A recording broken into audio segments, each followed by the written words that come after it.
Okay, चलिए तो class शुरू करते हैं बेटा।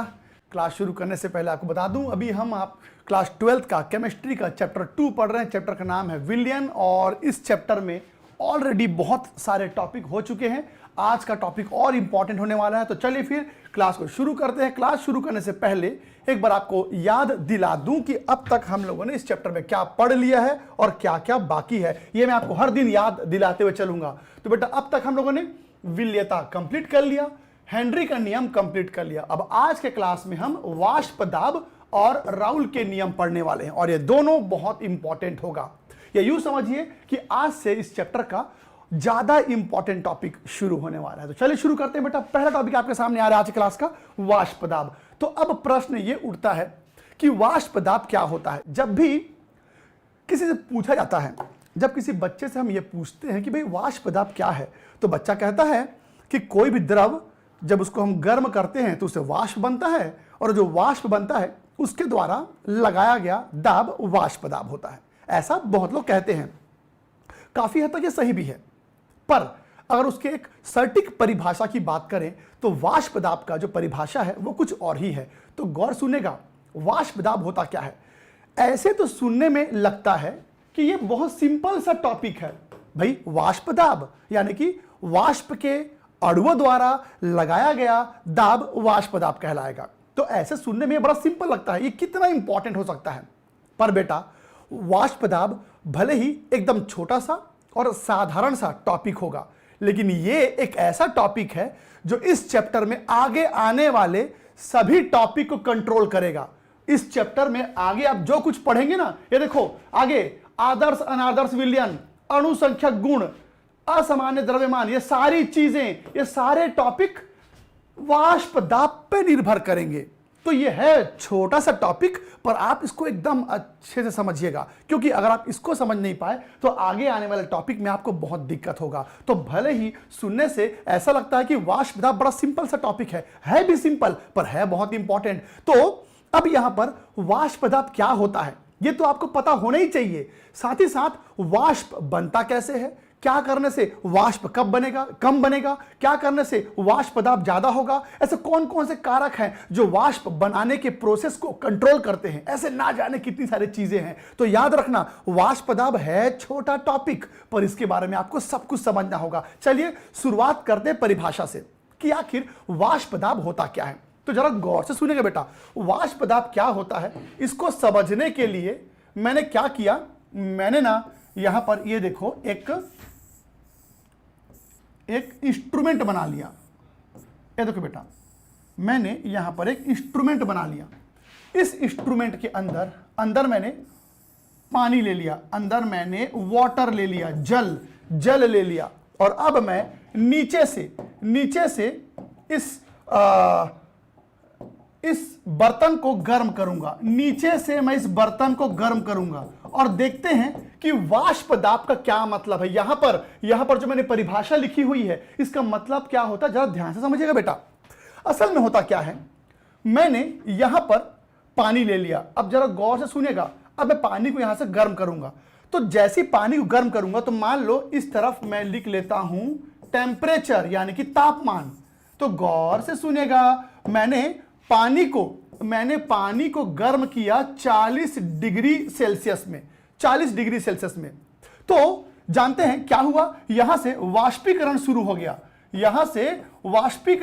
वाष्प बनना चालू हो गया बेटा, वाष्पन चालू हो गया, जिसके कारण ये देखो वाष्प के अणु बन रहे हैं। दिख रहा आपको, वाष्प के अणु बन रहे हैं। और बेटा वाष्प के अणु बनेंगे तो अंदर प्रेशर बनेगा, अंदर प्रेशर बनेगा। और कितना प्रेशर बना उसको आप यहां से चेक कर सकते हो। प्रेशर नापने के इस मीटर को बोलते हैं बेटा बैरोमीटर। प्रेशर नापने के इस मीटर को कहा जाता है बैरोमीटर। तो मैंने क्या किया, मैंने पानी को गर्म किया पहले। तो पानी को जब मैंने गर्म किया तो 40 डिग्री पे गर्म करते ही यहां पर वाष्पन शुरू हो गया, वाष्प के अणु बने, अंदर दाब बढ़ा और दाब यहां पर बढ़ता हुआ दिखाई देगा। मान लो दाब बढ़ते बढ़ते 200 mm हो गया, अंदर का दाब कितना हो गया, 200 mm हो गया। अब मैं क्या करूंगा बेटा, अब मैं इसको और गर्म करूंगा। तो मैंने इसको और गर्म किया 60 डिग्री सेल्सियस पे। तो और वाष्पन हुआ, और वाष्पीकरण हुआ, और वाष्प के अणु बने, वाष्प के अणु बने तो अंदर प्रेशर बढ़ता जाएगा। मान लीजिए प्रेशर बढ़ के, अंदर का प्रेशर बढ़ के 400 mm हो गया। तो जैसे जैसे आप टेम्परेचर बढ़ाएंगे वाष्पीकरण बढ़ता जाएगा, वाष्पीकरण बढ़ता जाएगा तो प्रेशर बढ़ेगा, और प्रेशर बढ़ता हुआ आपको यहां से दिखाई देगा। अच्छा जी, अब मैं इसी प्रकार और तापमान बढ़ाता जाऊंगा। मैंने 90 डिग्री तक ले गया और वाष्पीकरण हुआ और वाष्प बना और प्रेशर बढ़ा। प्रेशर बढ़ते बढ़ते मान लीजिए 700 mm तक पहुंच गया। और ठीक इसी प्रकार अगर आप हीट करते रहोगे तो वाष्पीकरण बढ़ता रहेगा, वाष्प के अणु बढ़ते रहेंगे, अंदर का दाब बढ़ेगा, और दाब कितना बढ़ रहा है उसको आप यहां से चेक कर सकते हैं, आप चेक कर सकते हैं। लेकिन अब सुनना क्या होता है, यहां पर जब मैंने तापमान बढ़ाया तो वाष्पीकरण हुआ। तो बेटा यहां वाष्पीकरण तो हो रहा है, लेकिन एक और प्रोसेस यहां हो रहा है। वाष्पन के अलावा यहां पर एक और प्रोसेस हो रहा है जिसके ऊपर आपका ध्यान नहीं जा रहा है। वाष्पीकरण के अलावा यहां पर एक और प्रोसेस हो रहा है जिसके तरफ आपका ध्यान नहीं गया, और वो प्रोसेस है संघनन। वो प्रोसेस है संघनन। तो बेटा संघनन क्या होता है जी? संघनन क्या होता है? वाष्प के अणु यहां वहां घूमेंगे, फिर वो ठंडे हो जाएंगे, और ठंडे हो जाएंगे तो फिर दोबारा जल में परिवर्तित हो जाएंगे। तो बेटा यहां पर संघनन भी हो रहा है, यहां पर संघनन भी हो रहा है, पर क्योंकि आप तापमान बढ़ा रहे हो तो तापमान बढ़ाने से वाष्पीकरण ज्यादा तेजी से हो रहा है संघनन के मुकाबले। तो संघनन धीरे धीरे हो रहा है और वाष्पीकरण ज्यादा तेजी से हो रहा है, इसीलिए आपका ध्यान संघनन की तरफ नहीं गया। पर याद रखना संघनन भी हो रहा था, यहां संघनन भी हो रहा है, पर वाष्पीकरण ज्यादा तेजी से हो रहा है। लेकिन अब देखना क्या होने वाला है बेटा। अब ना मैं तापमान गिराऊंगा, अब देखना क्या होता है। अब मैं तापमान को कम करना चालू करूंगा, तो जैसे आप तापमान कम करना शुरू करेंगे तो अब उल्टा होगा। उल्टा मतलब अब संघनन जल्दी जल्दी होगा, अब संघनन जल्दी जल्दी होगा और वाष्पीकरण धीरे धीरे होगा। तो बेटा जब संघनन जल्दी जल्दी होगा तो यहां से वाष्प के अणु गायब होते जाएंगे। ये बताओ वाष्प के अणु कहां जा रहे हैं? वो जल में बदल जा रहे हैं। तो अगर आप तापमान गिराते जाओगे तो अब संघनन ज्यादा तेजी से होगा वाष्पीकरण के तुलना में। तो इससे क्या होगा, अंदर वाष्प दाब कम होता जाएगा और फिर से ये कांटा पीछे की तरफ चला जाएगा। तो आपने क्या सीखा कि जब तापमान बढ़ाते हैं तो वाष्पीकरण ज्यादा तेजी से होता है संघनन के मुकाबले, और जब तापमान गिराते हैं तो संघनन ज्यादा तेजी से होता है वाष्पीकरण के मुकाबले। लेकिन अगर आप तापमान को कहीं पर रोक दोगे, अगर आप तापमान को रोक दोगे, कहीं पर कांस्टेंट कर दोगे, तो बेटा यहां पर वाष्पीकरण और संघनन दोनों सेम स्पीड से होने लग जाएगा। याद रखना तापमान बढ़ा तो वाष्पीकरण फास्ट हुआ, जब तापमान घटेगा तो संघनन फास्ट होगा, और जब तापमान को रोक दोगे तो वाष्पीकरण और संघनन दोनों एक समान स्पीड से चलेगा। और आपको पता है बेटा जब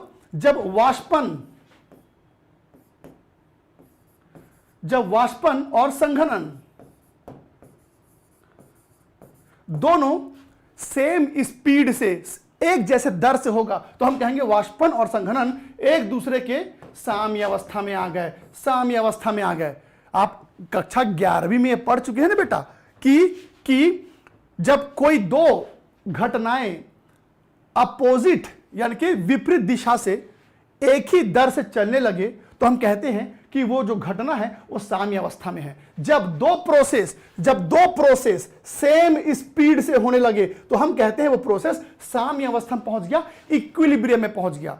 तो गौर से सुनिएगा, जब टेम्परेचर बढ़ा तो वाष्पीकरण फास्ट हुआ, जब टेम्परेचर कम हुआ तो संघनन फास्ट हुआ, और जब टेम्परेचर को रोक दोगे तो दोनों सेम स्पीड से होगा। और जानते हो जब वाष्पीकरण और संघनन साम्य अवस्था में आ जाते हैं उस समय वाष्प के अणुओं द्वारा जो भी दाब यहां दिखाया जाएगा उसी को बोलेंगे बेटा वाष्प दाब, उसी को बोलेंगे वाष्प दाब। कोई आपसे पूछेगा वाष्प दाब क्या होता है? तो तुम कहना कि जब वाष्पन और संघनन साम्य अवस्था में आ जाते हैं, उस समय वाष्प के अणुओं द्वारा जो भी दाब दर्शाया जाएगा उसी दाब को वाष्प दाब कहते हैं, उसी दाब को वाष्प दाब कहते हैं। अच्छा, लेकिन अब मैं वाष्प दाब का परिभाषा तो समझ गया। देखो ऊपर जो लिखा हुआ है ना, वही मैं बता रहा था। क्या था कि जब इवापोरेशन और कंडेंसेशन इक्विलिब्रियम पे आ जाए, तो उस समय जो वेपर के मॉलिक्यूल होते हैं वो जो भी प्रेशर लगाएंगे उसी को बोलते हैं बेटा वेपर प्रेशर, वाष्प दाब, यानी कि वेपर प्रेशर, उसी को बोलते हैं वेपर प्रेशर। लेकिन अगर तुमसे किसी ने पूछ दिया कि ठीक है आप वाष्प दाब का परिभाषा जानते हो, लेकिन कोई तुमसे पूछेगा कि जल का यानी कि वाटर का वाष्प दाब कितना होता है, तो आपका उत्तर क्या होगा? कोई आपसे पूछेगा जल का वाष्प दाब कितना होता है, आप क्या आंसर देंगे? तो तुम कहोगे कि जल का वाष्प दाब का मान कुछ भी हो सकता है। कोई तुमसे पूछेगा कि जल का वाष्प दाब कुछ भी हो सकता है, निर्भर करता है कि हमने तापमान को कहां पर रोका है, तापमान को कहां पर रोका है। क्योंकि बेटा जब तापमान को आप रोकोगे तो ये जो कांटा है वो रुक जाएगा, क्योंकि जब तुम तापमान बढ़ा रहे थे तो कांटा आगे जा रहा था, तापमान कम कर रहे हो तो कांटा पीछे आ रहा है। तो बेटा किसी पदार्थ का वाष्प दाब कैलकुलेट करने के लिए यह जरूरी है कि एक कांटा रुके। जब एक कांटा कहीं पर रुकेगा तब तो वाष्प दाब की गणना करोगे, और बेटा कांटा तब रुकेगा जब टेम्परेचर को रोकोगे। तो जब भी आप टेम्परेचर को रोकते हो, उस टेम्परेचर पर जो भी कांटे में मान दिखाएगा वही वाष्प दाब होगा। लेकिन अगर तुमसे फिर भी किसी ने पूछ दिया कि चलो बताओ जल का वाष्प दाब कितना होता है, तो बेटा आप पहले यह बताओ कि तुम इन सब में से किस टेम्परेचर पर इस प्रोसेस को रोकना चाहोगे। आप कोई एक टेम्परेचर बताओ जहां पर जल का इस प्रोसेस को आप रोकना चाहोगे। बताइए, कोई भी एक तापमान बताओ।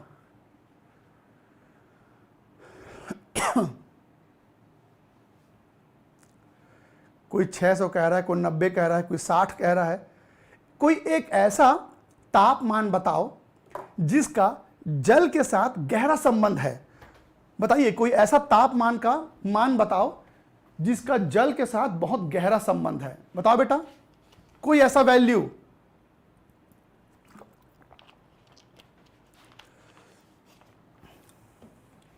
करियर फॉर स्टडी, सही जवाब बेटा।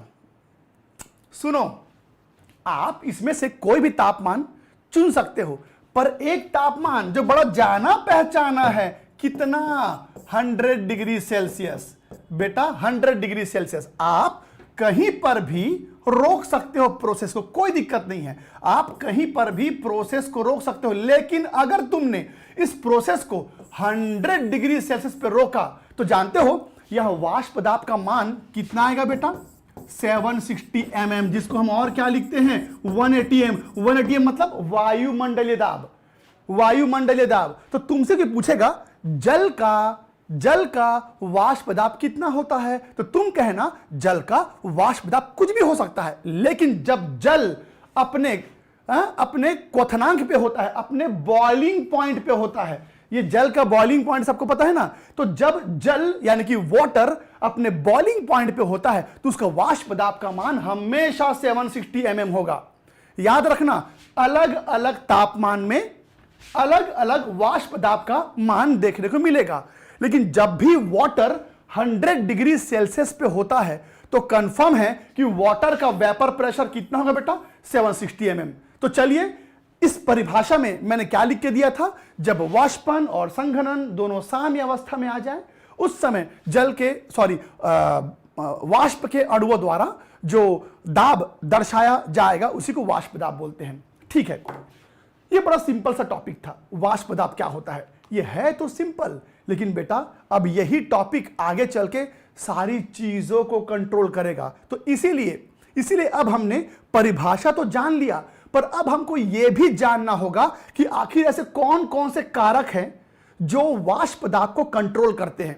मतलब अब आपको यह भी सीखना होगा कि वाष्प बनता कैसे है, क्या करने से वाष्प ज्यादा बनेगा, क्या करने से वाष्प कम बनेगा, किसका किसका वाष्प दाब ज्यादा होता है, किसका किसका कम होता है, सब कुछ आपको जानना जरूरी है, क्योंकि यही टॉपिक आगे चल के सब चीजों को कंट्रोल करेगा। तो चलिए, वाष्प दाब क्या होता है ये मैंने आपको बता दिया। अब तुमको बताना है ऐसे कौन कौन से कारक हैं जो वाष्प बनने की घटना को कंट्रोल करते होंगे। मतलब आपको यह बताना है कि कौन कौन से ऐसे प्रोसेस हैं जो वाष्प बनने के प्रोसेस को बढ़ा सकते हैं या कम कर सकते हैं, कौन कौन से ऐसे फैक्टर हैं, कौन कौन से ऐसे कारक हैं जो वाष्प बनने के प्रोसेस को बढ़ा सकते हैं, कम कर सकते हैं। टेम्परेचर राहुल, और टेम्परेचर, हीट, प्रेशर, सही बात है। तो चलिए अब मैं आपको बताने जा रहा हूं कौन कौन से ऐसे कारक हैं जो वाष्प दाब को निर्धारित करेंगे। तो बेटा, वाष्प दाब को निर्धारित करने वाले 3 कारक होते हैं। वाष्प दाब को निर्धारित करने वाले 3 कारक होते हैं। क्या क्या? तो बेटा, पहला कारक है तापमान, यानी कि टेम्परेचर। अब तापमान तो एकदम स्वाभाविक था, तापमान तो आता ही था। दूसरा, विलायक की प्रकृति, यानी कि नेचर ऑफ सॉल्वेंट, और तीसरा, अवाष्पशील विलय की उपस्थिति, यानी कि presence of non volatile solute. तो अब ये 3 ऐसे कारक हैं जो वाष्प दाब को निर्धारित करेंगे। तो चलिए एक एक करके हम इन तीनों फैक्टर को समझने की कोशिश करते हैं। तो बेटा, पहला जो फैक्टर है तापमान, ये तो एकदम सिंपल है। पहला फैक्टर तो एकदम सिंपल है, सबको समझ में आ गया होगा, सबको ये समझ में आता है कि भाई वाष्प दाब, ध्यान देना बेटा, वाष्प दाब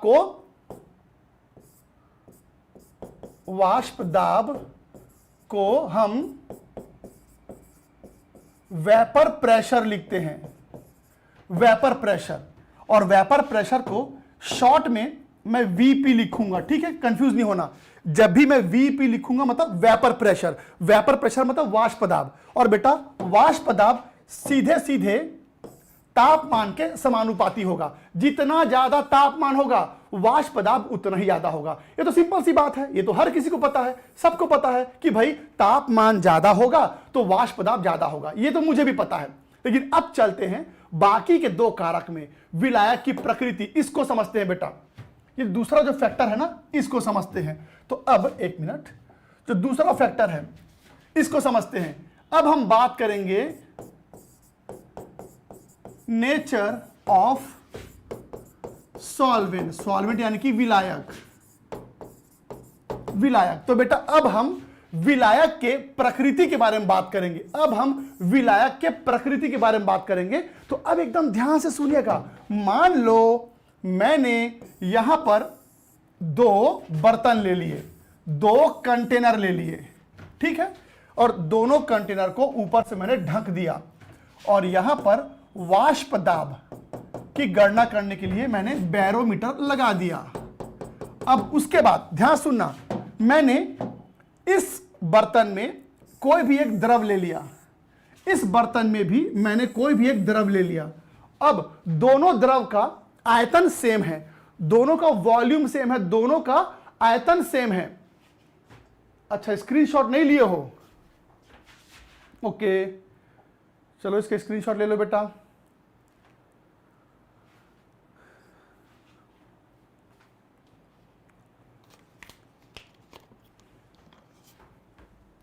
इसके पीछे वाले का भी स्क्रीनशॉट ले लो।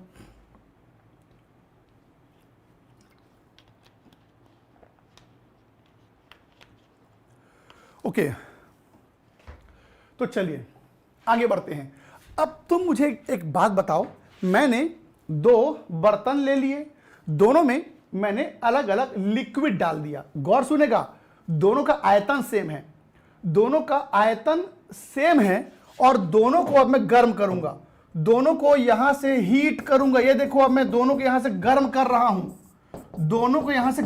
हूं, वो भी एक जैसे तापमान पे। दोनों को मैं गर्म कर रहा हूं सेम टेम्परेचर पे।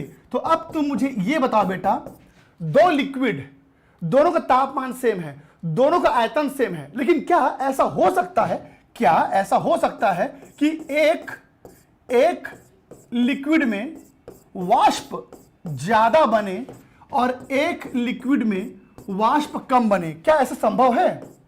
बताइए। दो अलग अलग लिक्विड, दोनों का तापमान सेम है, दोनों का आयतन सेम है, लेकिन दोनों में वाष्प अलग अलग बन रहा है। तो क्या ऐसा संभव है कि दोनों में अलग अलग वाष्प बने?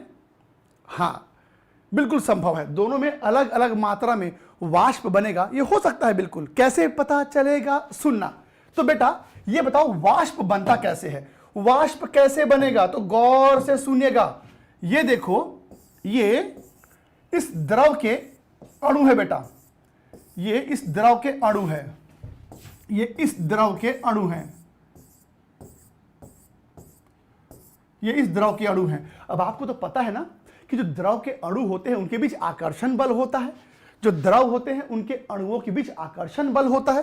तो मान लो कि ये आकर्षण बल है इनके बीच का, ये देखो बेटा, ये इनके बीच का आकर्षण बल है, इन अणुओं के बीच आकर्षण बल बना हुआ है। आप देख सकते हैं इनके बीच आकर्षण बल है और इनके बीच भी आकर्षण बल है। बस फर्क इतना है, बस फर्क इतना है कि इस द्रव में अणुओं के बीच, इस द्रव में अणुओं के बीच जो आकर्षण बल है वो कमजोर सा है। इस द्रव में अणुओं के बीच जो आकर्षण बल है वो कमजोर सा है। तो यहां मैं लिखूंगा बेटा वीक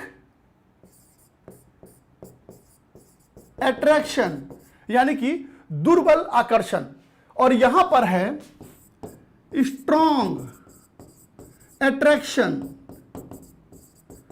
स्ट्रॉन्ग अट्रैक्शन, यानी यहां पर प्रबल आकर्षण है। तो बेटा आपको ये पता है ना कि जब किसी द्रव को हम गर्म करते हैं तो वाष्प कैसे बनता है, वाष्प कैसे बनता है? अरे भाई, जब किसी द्रव को आप गर्म करते हो तो द्रव के अंदर जो अणु होते हैं उनके बीच जो आकर्षण बल है वो टूटने लगता है, अणुओं के बीच जो आकर्षण बल है वो टूटने लगता है। और बेटा सिंपल सी बात है, जिस द्रव में अणुओं के बीच आकर्षण बल ज्यादा स्ट्रांग नहीं होगा तो बेटा ये आकर्षण बल टूटने लगेंगे, ये आकर्षण बल टूट जाएंगे, और जब ये आकर्षण बल टूटेंगे तो ये अणु जल्दी जल्दी ऊपर भागेंगे और क्या बनाएंगे? वाष्प बनाएंगे।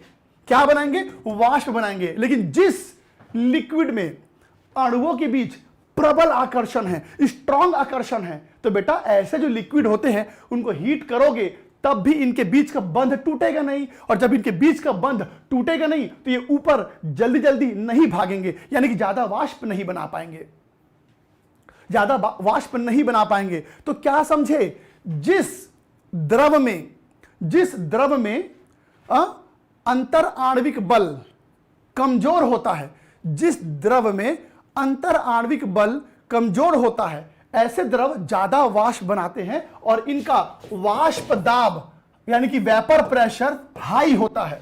और जिस द्रव में अंतर आणविक बल प्रबल होता है, जिस द्रव में अंतर आणविक बल प्रबल होता है, ऐसे द्रव कम वाष्प बनाते हैं और इनका वेपर प्रेशर यानी कि वाष्प दाब का वैल्यू कम होगा। तो आपको हमेशा याद रखना है बेटा कि किसी भी विलायक में कितना वाष्प बनेगा वो उसके अंदर पाए जाने वाले अंतः आणविक बल पे निर्भर करता है। अगर अंतः आणविक बल कमजोर हुआ तो वाष्प दाब ज्यादा बनेगा, अगर अंतः आणविक बल स्ट्रांग हुआ तो वाष्प दाब कम बनेगा। तो इसको अपने भाषा में लिख लो और इसे कॉपी कर लीजिए प्लीज। ये दूसरा फैक्टर है।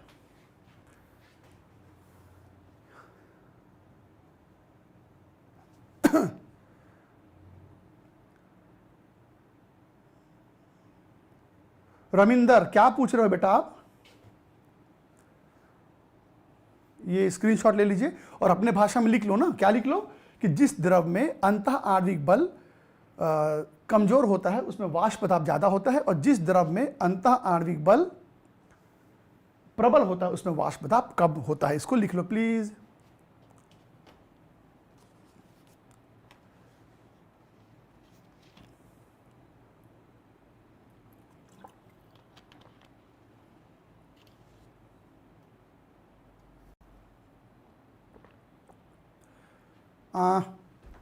एक बच्चे ने लिखा है NaCl का एग्जाम्पल। नहीं बेटा, NaCl विलायक थोड़ी होता है, हम यहाँ विलायक के बारे में बात कर रहे हैं ना। चलिए, तो अभी तक मैंने दो कारक बताए, अभी तक मैंने आपको दो कारक बताए। पहला क्या था? तापमान। दूसरा क्या था? विलायक की प्रकृति। और अब आ रहा है तीसरा कारक और सबसे इंपॉर्टेंट कारक, क्या? अवाष्पशील विलेय की उपस्थिति। ये सबसे इंपॉर्टेंट कारक है, अवाष्पशील विलेय की उपस्थिति।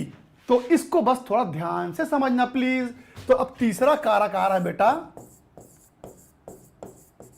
Presence of non volatile solute. बेटा ध्यान दीजिएगा, नॉन वोलेटाइल मतलब होता है अवाष्पशील,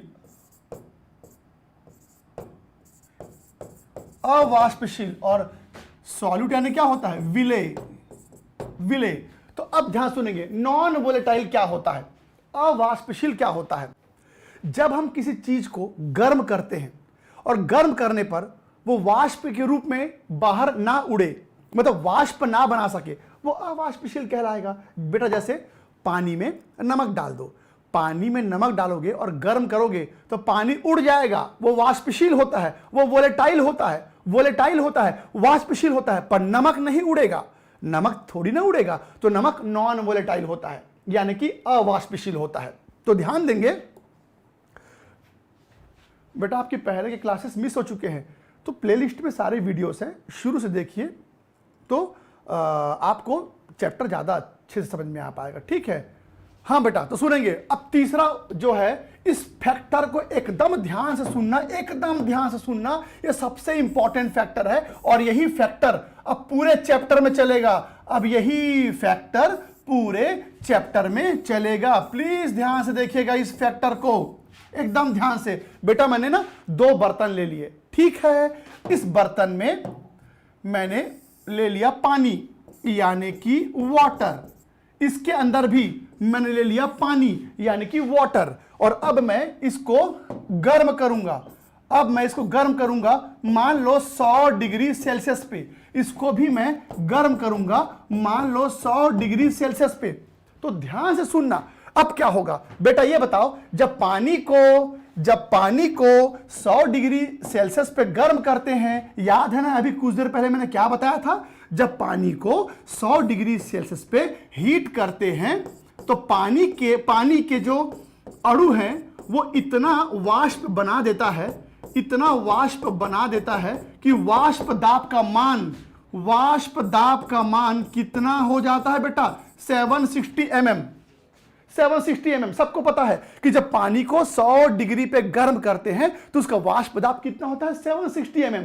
लेकिन अब सुनना क्या होता है, यह भी पानी है, इसको भी मैं गर्म करूंगा 100 डिग्री पे। तो बेटा अगर इसको भी 100 डिग्री पे गर्म करूंगा तो इसका भी वाष्प दाब कितना होगा? 760 mm। तो देखो दोनों सेम एग्जांपल है, दोनों सेम एग्जांपल है। वो भी पानी है, ये भी पानी है, वो भी 100 डिग्री पे है, ये भी 100 डिग्री पे है। उसका वाष्प दाब 760, इसका वाष्प दाब 760। लेकिन अब देखना क्या होता है। अब ना मैं क्या करूंगा, पानी के अंदर विलेय मिला दूंगा, सॉल्यूट मिला दूंगा। ये देखो पानी के अंदर मैंने विलेय मिला दिया, ये देखो पानी के अंदर मैंने मिला दिया नॉन वोलेटाइल सॉल्यूट, यानी कि अवाष्पशील विलेय मिला दिया। एग्जाम्पल के तौर पर मान लो मैंने इसके अंदर नमक मिला दिया, सॉल्ट मिला दिया। तो जानते हो बेटा क्या हुआ? जैसे ही मैंने पानी में नमक डाला तो मैं अचानक क्या देखता हूं कि वाष्प कम हो गया। ये देखो वाष्प कम हो गया। पहले पानी 100 डिग्री पे था तो बहुत सारा वाष्प बना था, यह भी 100 डिग्री पे था, खूब सारा वाष्प बना रहा होगा। पर जैसे ही मैंने इसमें नमक डाला अचानक क्या देखता हूं, वाष्प कम हो गया। वाष्प कम हो गया तो वाष्प दाब भी कम हो जाएगा, 760 से कम हो जाएगा, 760 से कम हो गया। तो अब प्रश्न यह उठता है कि जैसे ही मैंने नमक डाला तो वाष्प कम कैसे हो गया? जैसे ही मैंने नमक डाला तो वाष्प कम कैसे हो गया? तो एकदम ध्यान से सुनना बेटा, इसके पीछे क्या कारण है। पहली बात नमक एक नॉन वोलेटाइल सॉल्यूट है। नमक जो है वो अवाष्पशील पदार्थ है, यानी कि नमक वाष्प नहीं बनाता, नमक वाष्प नहीं बनाता। अब परेशानी क्या है, नमक खुद तो वाष्प बनाता नहीं, पानी को भी वाष्प बनाने से रोकता है। फिर रिपीट करता हूं, नमक खुद वाष्प नहीं बनाता, साथ ही साथ वो पानी को नमक बनाने से रोकता है, समझ चाहूंगा, पानी को वाष्प बनाने से रोकता है। कैसे रोकता है मैं आपको बताता हूं बेटा। ये जो नमक होता है, जरा गौर से देखो, ये जो नमक है, ये नमक अंदर तो है ही, देखो ना, इसने जल के सतह को घेरा हुआ है, पानी के सरफेस को घेरा हुआ है। तो क्या होता है, यहां पर पानी के जो अणु थे, यहां पर पानी के जो अणु थे वो एकदम आजादी से बाहर निकल रहे थे और ढेर सारा वाष्प बना रहे थे। यहां पर पानी शुद्ध था, तो पानी के अणु एकदम आजादी से बिना किसी परेशानी के ऊपर जा रहे थे और ढेर सारा वाष्प बना रहे थे। पर यहां पर नमक ने सतह को घेरा हुआ है, जिसके कारण अब जल के जो अणु हैं वो आसानी से बाहर निकल नहीं पाते, जिसके कारण वाष्प कम बनता है। तो जब भी आप पानी में क्या क्या अवाष्पशील पदार्थ डालोगे, यानी कि नॉन वोलेटाइल सॉल्यूट डालोगे, तो बेटा वाष्प कम बनेगा, और जब वाष्प कम बनेगा तो वाष्प दाब भी अपने आप कम हो जाएगा। तो इस फैक्टर को सबसे इंपॉर्टेंट फैक्टर मानिएगा कि जब भी किसी विलयन में, वैसे भी अब ये पानी नहीं रहा, ये तो विलयन बन गया है बेटा, ये वाटर है, वाटर मतलब विलायक, ये विलायक था, पर ये विलायक नहीं है, आपने इसमें सॉल्यूट डाल दिया, तो ये क्या बन गया बेटा, विलयन। ये क्या बन गया, विलयन। ये क्या था, सॉल्वेंट, और ये क्या है बेटा, ये है सॉल्यूशन। तो याद रखना, कोई भी ऐसा विलयन जिसमें अवाष्पशील पदार्थ मिला होगा तो उसका वाष्प दाब का वैल्यू, वाष्प दाब का मान हमेशा कम होगा शुद्ध विलायक के तुलना में।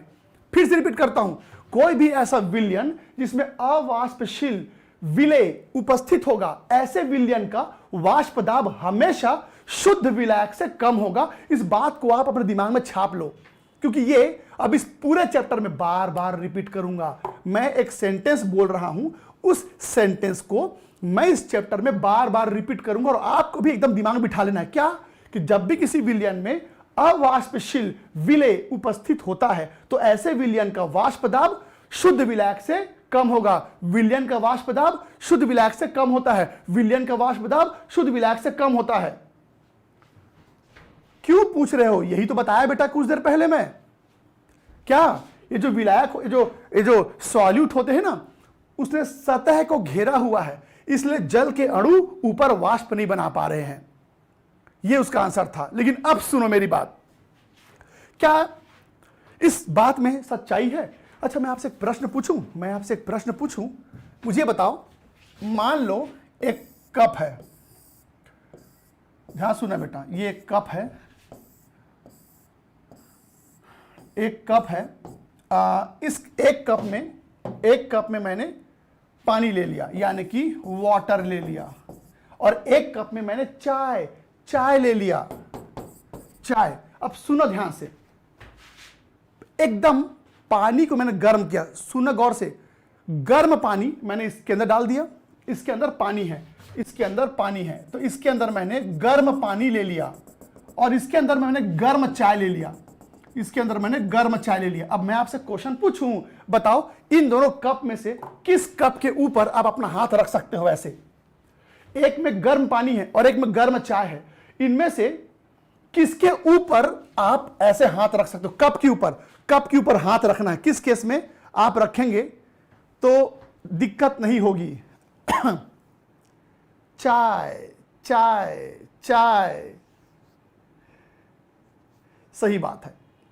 चाय के ऊपर अगर आप हाथ रखोगे तो आपका हाथ कम जलेगा, चाय के ऊपर हाथ रखोगे तो आपका हाथ कम जलेगा, क्योंकि बेटा चाय में से वाष्प कम निकलेगा और पानी में से वाष्प ज्यादा निकलेगा, तो यहां पर हाथ रखोगे तो आपका हाथ ज्यादा जलेगा।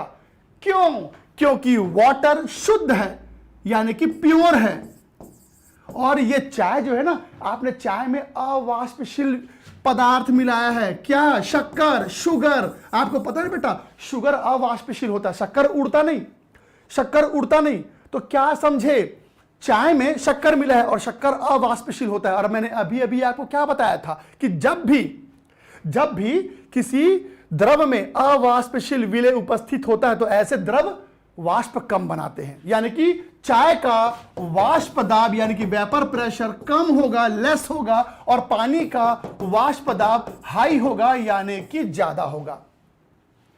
अच्छा, मैंने आपको एक एग्जांपल बताता हूं। अभी देखना, कोरोना के समय में वो स्टीमर यूज करते थे, स्टीम लेते थे। मेरे को यकीन है कि आप सब ने वो स्टीम या स्टीमर जरूर यूज किया होगा। मैंने भी एक स्टीमर खरीदा था। वो देखने में कुछ इस प्रकार का दिखता था। इस प्रकार का एक स्टीमर मैंने जो है खरीदा हुआ था, इस टाइप का बना था। इसमें से ऐसा वायर निकला रहता है ना, ऐसा। ओके, तो अब गौर सुनेंगे, ये स्टीमर है। तो जब कोरोना का समय चल रहा था, कोविड का टाइम चल रहा था, तो डॉक्टर कहते थे कि आपको स्टीम लेना चाहिए, तो हम जो है तकलीफ से बच सकते हैं। तो मैंने भी एक स्टीमर खरीद के लाया, और मुझे यकीन है आप सब ने भी कभी न कभी स्टीमर यूज जरूर किया होगा। तो ये बताओ कि जब कोई आदमी स्टीमर यूज करता है, जब कोई इंसान स्टीमर यूज करता है, मान लीजिए कि मैंने यहां पर, ये देखो, ये एक आदमी है, ठीक है, और ये स्टीमर यूज करना चाहता है। ये देखो, इसमें से स्टीम निकल रहा है बेटा, इसमें से स्टीम, अंदर आपने पानी लिया हुआ है, और इसमें से स्टीम निकल रहा है, और वो इस स्टीम को यूज कर रहा है। अब एकदम ध्यान सुनेगा। जानते हो, मैंने एक स्टीमर खरीदा, गौर सुनना, मैंने एक स्टीमर खरीदा। तो जब मैं उसको खरीद के लाया, तो जिस डिब्बे में ये स्टीमर था, उस डिब्बे में ना एक नोट लिखा हुआ था। उस डिब्बे में एक नोट लिखा हुआ था कि कभी अगर ज्यादा वाष्प निकले, ज्यादा स्टीम निकले, तो इसमें नमक डाल देना।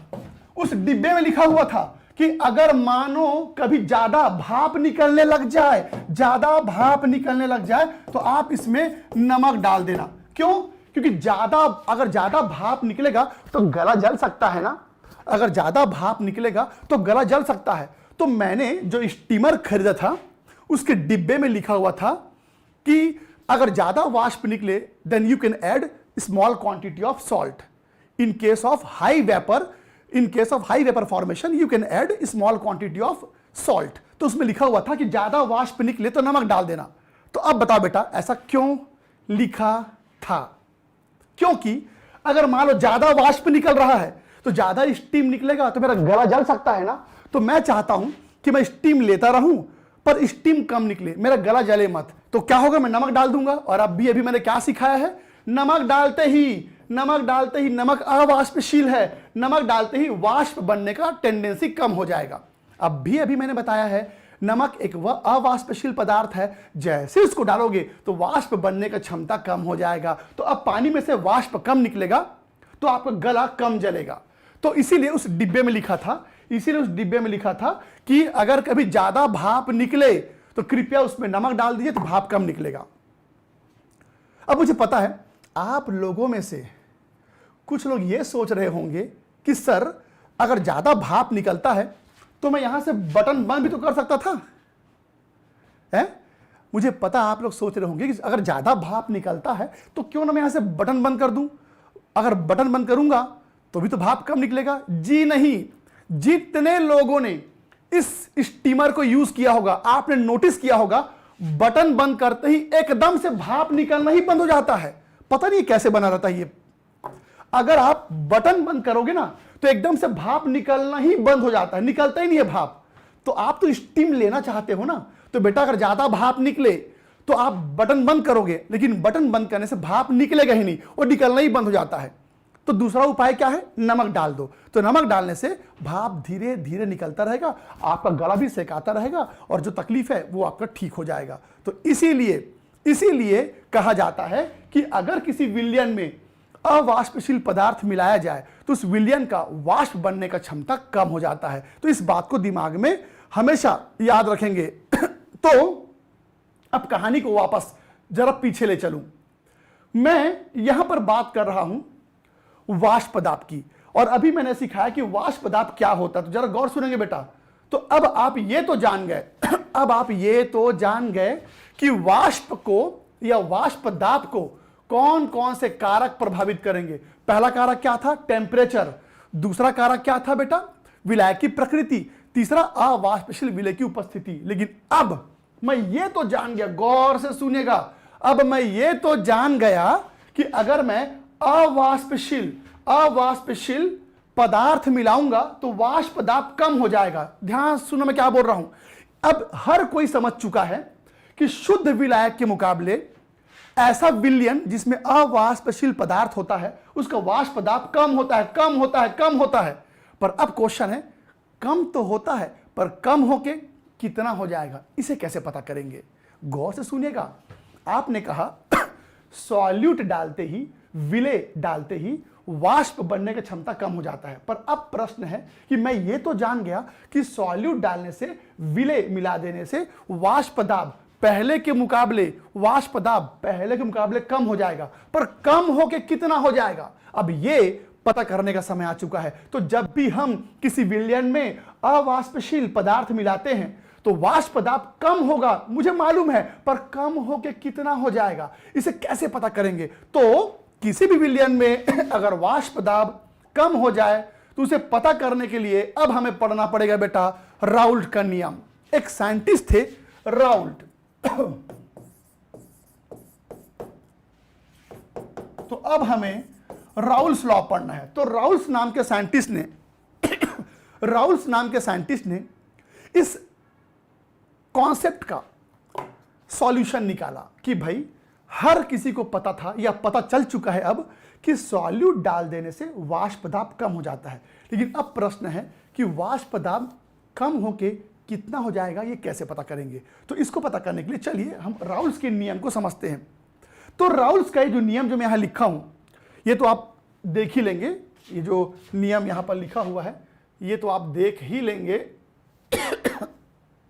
मैं जरा इसका एक स्क्रीनशॉट ले लीजिए, फिर समझाता हूं। इसका एक स्क्रीनशॉट ले लीजिए, फिर मैं एक्सप्लेन करता हूं बेटा। राउल्स के जो नियम है ये भी हम लोग देखने वाले हैं।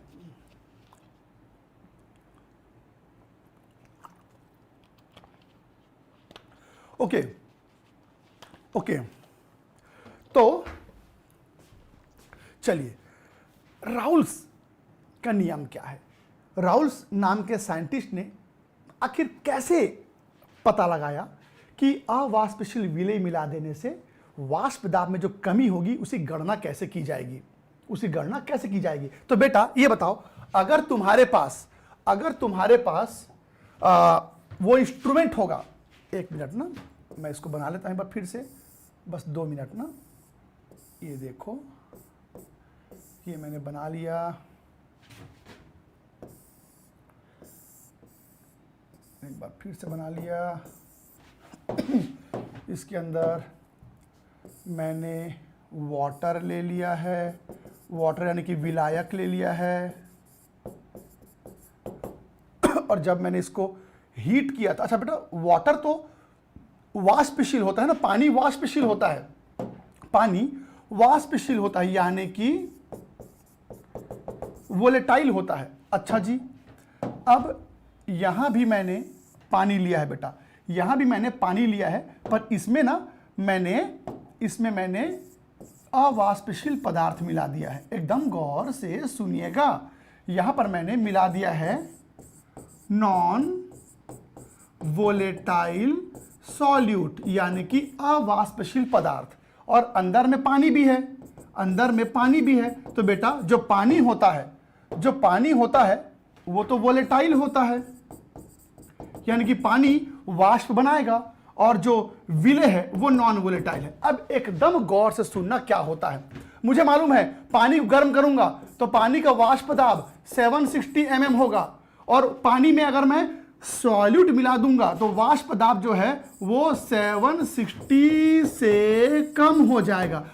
अब यही तो पता लगाना है कि सॉल्यूट डाल देने से वाष्प दाब में कितनी कमी आएगी। तो एकदम गौर से सुनिएगा। पहला प्रश्न आप लोगों से यह है कि मुझे यह बताओ, यहां जो वाष्प बनेगा बेटा, यहां पर जो वाष्प बनेगा ये किसने बनाया है? यहां पर किसने वाष्प बनाया है? तो आप कहेंगे वाटर ने, वाटर ने। पर यहां पर वाष्प कम बना है, पर यहां वाष्प किसने बनाया है? गौर सुनेगा। इस एग्जांपल में वाष्प किसने बनाया, जल्दी बताओ। यहां वाष्प वाटर ने बनाया, तो यहां वाष्प कौन बनाएगा? यहां वाष्प कौन बनाएगा?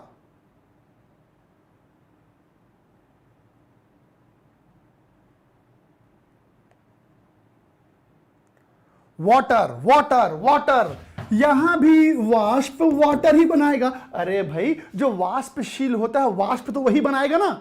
तो यहां पर पानी है और अवाष्पशील पदार्थ है। तो अब हुआ ये कि यहां पर भी जो वाष्प बन रहा है, हालांकि यहां पर पानी शुद्ध था तो ज्यादा वाष्प बना, यहां पर पानी में आपने विलय मिला दिया है तो वाष्प कम बन रहा है। तो भले ही वाष्प कम बन रहा है पर कितना वाष्प बनेगा वो तो पानी पर ही निर्भर करेगा ना, क्योंकि पानी ही यहां पर भाप बना सकता है। तो क्योंकि पानी वाष्पशील है तो यहां पर भी कितना वाष्प बनेगा वो पानी पर ही निर्भर करेगा। तो राउल्स ने यह कहा कि किसी भी विलयन का, गौर से सुनिएगा, किसी भी विलयन का जो वेपर प्रेशर होता है, गौर सुनेंगे, किसी भी विलयन का जो वाष्प दाब होता है वो किस पे डिपेंड करेगा? वो डिपेंड करेगा बेटा उस पदार्थ के मात्रा पे जो वाष्पशील होता है। तो ध्यान सुनेंगे। राउल्स ने कहा किसी भी विलयन का वाष्प दाब कितना होगा वो सिर्फ उसके ऊपर निर्भर करेगा जो वाष्प बना सकता है। बस सिंपल सी बात है, जो वाष्प बनाएगा वाष्प दाब उसी पर निर्भर करेगा। तो राउल्स ने कहा किसी भी विलयन का जो वाष्प दाब होता है, किसी भी विलयन का जो वाष्प दाब होता है वो किस पे निर्भर करेगा? वो निर्भर करेगा बेटा वोलेटाइल सॉल्यूट के मात्रा पे, वोलेटाइल सॉल्यूट के मात्रा पे, यानी कि वाष्पशील पदार्थ के मात्रा पे। तो राउल्स ने अपने सिद्धांत में बस इतना कहा। राउल्स ने अपने सिद्धांत में इसने कहा कि किसी भी विलयन का जो वाष्प दाब होगा वो उस पदार्थ के मात्रा पे निर्भर करेगा जो वाष्पशील होता है। फिर रिपीट करता हूं, राउल्स ने कहा किसी भी विलयन का वाष्प दाब कितना होगा वो इस बात पे निर्भर करेगा कि वाष्पशील पदार्थ की मात्रा कितनी है। और मैं आपको बता दूं बेटा, मात्रा को हम मोल प्रभाज के रूप में नापते हैं। मात्रा को हम मोल प्रभाज के रूप में नापते हैं। तो क्या मैं ऐसा कह सकता हूं कि वाष्प दाब किसके समानुपाती है? मोल प्रभाज के। वाष्प दाब किसके समानुपाती है? मोल प्रभाज के। किसके मोल प्रभाज के? जो वाष्पशील होगा। तो राउल्स के नियम में यहां पर मैंने वही लिखा है कि किसी भी विलयन का वाष्प दाब उस विलयन में पाए जाने वाले वाष्पशील पदार्थ के मोल प्रभाज के बराबर होगा, समानुपाती होगा। इसका स्क्रीनशॉट लीजिए, फिर मैं कहानी को आगे बढ़ाता हूं बेटा।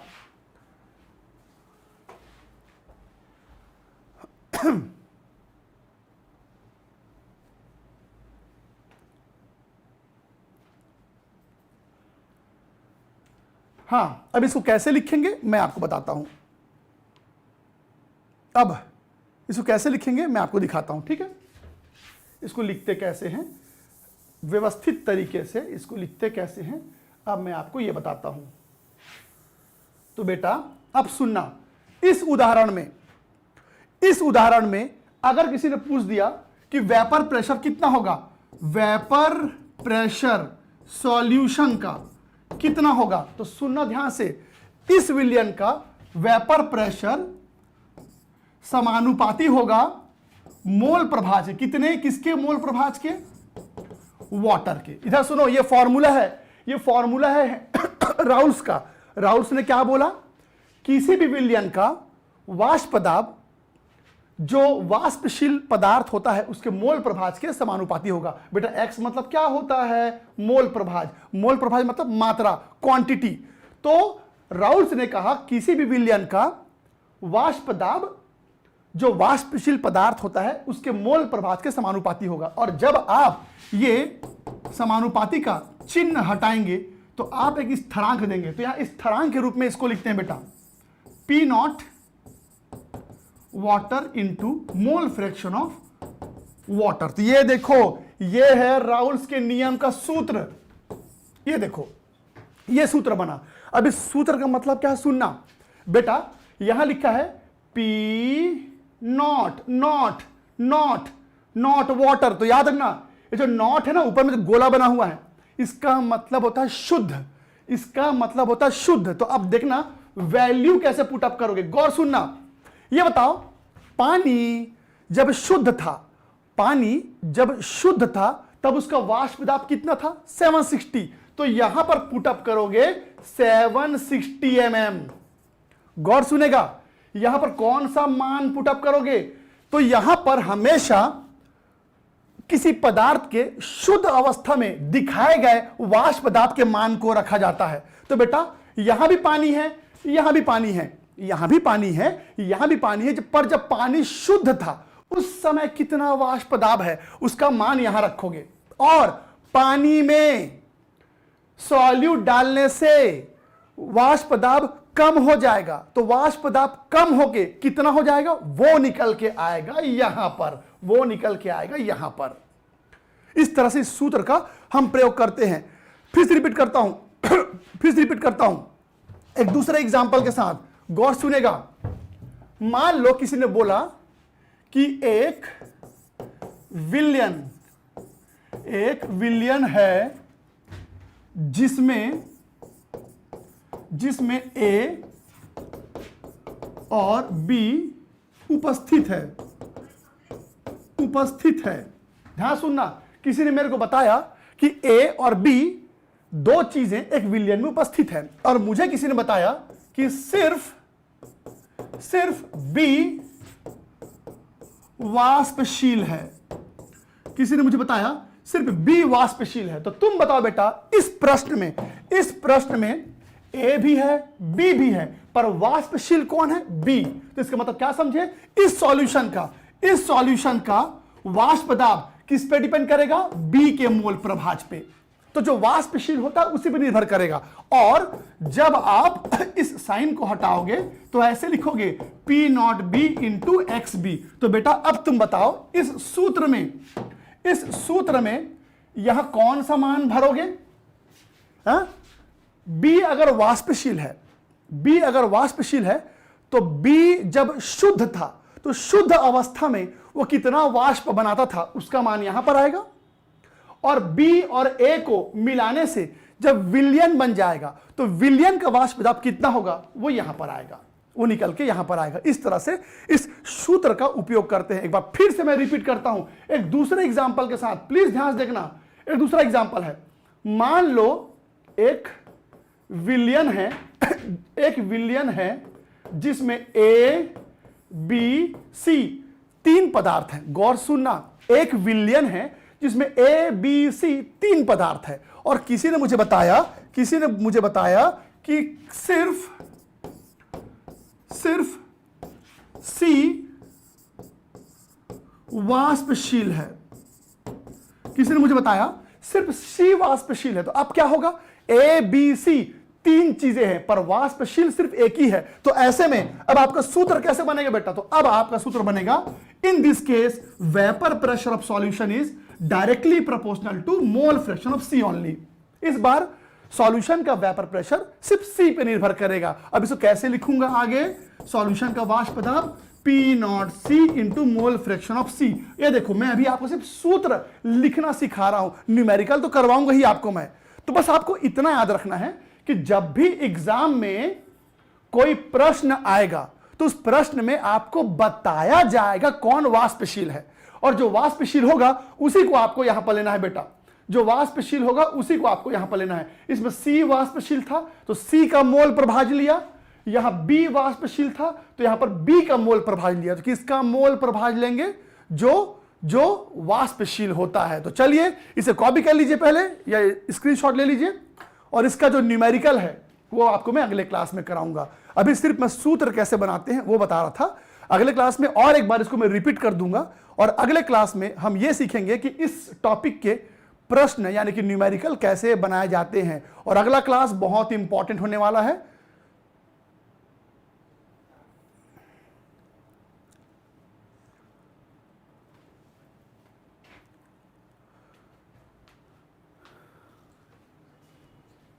स्क्रीनशॉट ले लीजिए।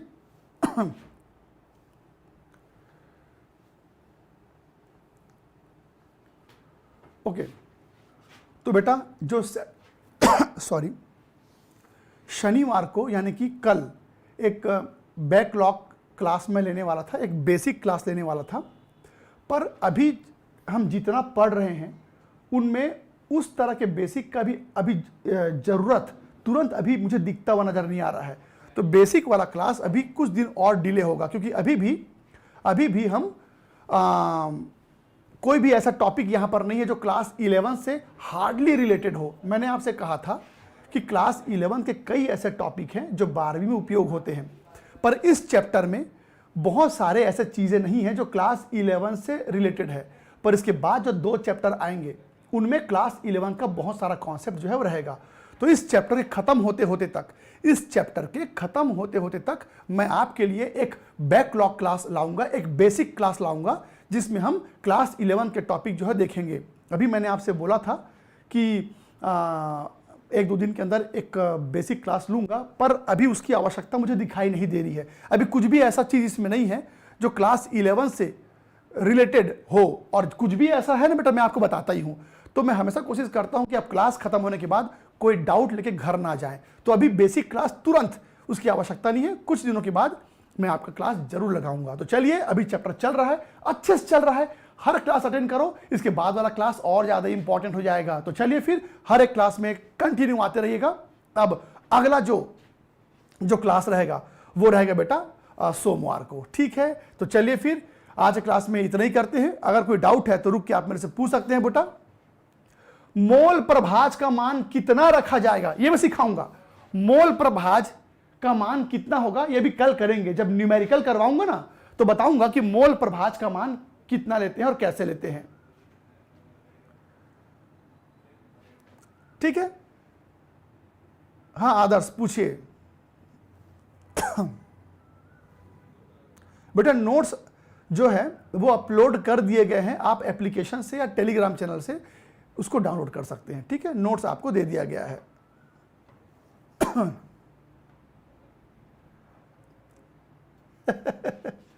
एक बच्चा पूछ रहा है स्टीमर के हिंदी नाम क्या है। सच बताओ तो मुझे भी नहीं पता बेटा कि स्टीमर को हिंदी में क्या बोलते हैं। चलिए ठीक है, फिर अगले क्लास में कंटिन्यू करते हैं। अभी ये चैप्टर बहुत इंटरेस्टिंग है, बहुत सारे अच्छे अच्छे कॉन्सेप्ट आने वाले हैं, क्लास मिस मत कीजिएगा। अगला क्लास जो रहेगा वो सोमवार को रहेगा। चलिए फिर पढ़ते रहिए, कंटिन्यू करते हैं बेटा अगले क्लास में।